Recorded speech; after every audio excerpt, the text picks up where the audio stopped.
কোটা সংস্কার আন্দোলনে হতাহতদের জন্য সারা দেশে দোয়া ও গণমিছিল কর্মসূচি পালন করেছে বৈষম্য বিরোধী ছাত্র আন্দোলন। কয়েকটি স্থানে শিক্ষার্থীদের সাথে পুলিশের সংঘর্ষ আর ধাওয়া পাল্টা ধাওয়ার ঘটনা ঘটেছে। খুলনা এক পুলিশ ও হবিগঞ্জে মারা গেছেন এক পথচারী। আটক করা হয়েছে বেশ কয়েকজনকে। সিলন ফ্যামিলি ব্লেন্ডের কড়ালিকার আর সতেজ স্বাদের পারফেক্ট ব্লেন্ডে স্বপ্নেরা মেলুক টানা। খুলনা 0 পয়েন্ট এলাকা। জুমার নামাজের পর থেকেই সেখানে জড়ো হতে থাকে শিক্ষার্থীরা। এ সময় তারা বিভিন্ন ধরনের স্লোগান দেয়। এক পর্যায়ে শিক্ষার্থীদের সাথে পুলিশের ধাওয়া পাল্টা ধাওয়ার ঘটনা ঘটে।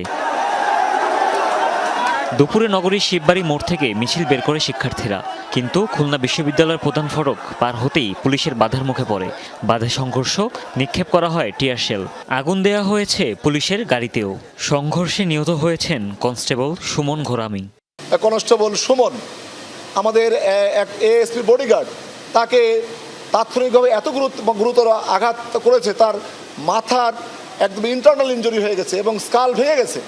এবং এই সিটি নিয়ে আমরা যখন নিয়ে আসলাম, তাৎক্ষণিকভাবে আইসিইউতে নেওয়া হয়েছিল এবং তারপর সে এখানে ইন্তেকাল করেছে। সিলেটেও দফায় দফায় সংঘর্ষ হয়েছে বৈষম্য বিরোধী শিক্ষার্থী ও পুলিশের মধ্যে। শাহজালাল বিজ্ঞান ও প্রযুক্তি বিশ্ববিদ্যালয়ের মূল ফটক থেকে বেরিয়ে শিক্ষার্থীরা আখালিয়া এলাকায় অবস্থান নিলে শুরু হয় এ সংঘর্ষ। এ সময় আটকও করা হয় কয়েকজনকে। আইন শৃঙ্খলা পরিস্থিতি ফিরিয়ে আনার জন্য আমরা তাদেরকে ছত্রভঙ্গ করার জন্য আমরা আমাদের টিয়ার সেল এবং সাউন্ড গ্রেনেড এবং গ্যাস গান এগুলো আমরা নিক্ষেপ করি। হবিগঞ্জ কোট মসজিদ এলাকায় জড়ো হয়ে বিক্ষোভ করে বৈষম্য বিরোধীরা। এ সময় পুলিশ তাদের বাধা দিলে শুরু হয় ধাওয়া পাল্টা ধাওয়া।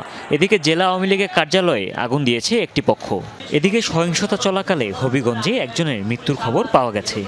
আন্দোলনে আমরা দেখছি না, আমরা একটা বিল্ডিং এর ভিতরে পুলিশ টিয়ার শেল গ্যাস ছুড়ছে আর এই যে সিরাগুলি ওনারা নিক্ষেপ করতেছে। আর উনি ভাই জানি না কোথায় ছিল, উনি গুলিবদ্ধ হয়ে আমাদের কাছে ফিরে গেছে। মাহরে খাওয়া দাওয়া করছি, খাইয়া শুয়েছি, 8টায় উঠিয়া কইতেছে যে আমি এত জুতা কিনবো। এইরকম গন্ডগোলে আমরা তো জানি না, আমরা তো ডেইলি ডিউটি করি, আজকে শুক্রবার অফ। ওয়ার্ডে নেওয়ার পর চিকিৎসাধীন অবস্থায় তিনি মারা যান। কি ধরনের আঘাত ছিল? তার ডান হাতের বাহুতে একটু জখম ছিল। বাদ জুমা চট্টগ্রাম নগরীর আন্দরকিল্লা মোড়ে জড়ো হয় বৈষম্য বিরোধী ছাত্র আন্দোলনের শিক্ষার্থীরা। 9 দফা দাবিতে বৃষ্টি উপেক্ষা করেই প্রতিবাদ মিছিল বের করে। আমাদের কোনো কোটার প্রয়োজন নাই, কোনো কোটার প্রয়োজন নাই, আমার ভাইদেরকে ফিরাই দিবে। প্রকাশ্য কিভাবে একটা স্বাধীন দেশে পুলিশেরা গুলি করতে পারে, এই জিনিসটা তো আমরা বুঝতেছি না। লক্ষ্মীপুরে জুমার নামাজের পর বাজার বীজ থেকে মিছিল বের করে বৈষম্য বিরোধী আন্দোলনকারীরা। চকবাজার মসজিদের সামনে গেলে বিরোধীদের সাথে ধাওয়া পাল্টা ধাওয়া হয়। আহত হয় অন্তত 20 জন। নরসিংদীতে বৈষম্য বিরোধী আন্দোলনকারীদের গণমিছিলে হামলার অভিযোগ উঠেছে। এদিকে পৌর শহরের ব্রাহ্মণী থেকে নারী শিক্ষার্থীরা মিছিল বের করলে তাতে বাধা দেওয়ার অভিযোগ ওঠে মহিলা আওয়ামী লীগের বিরুদ্ধে।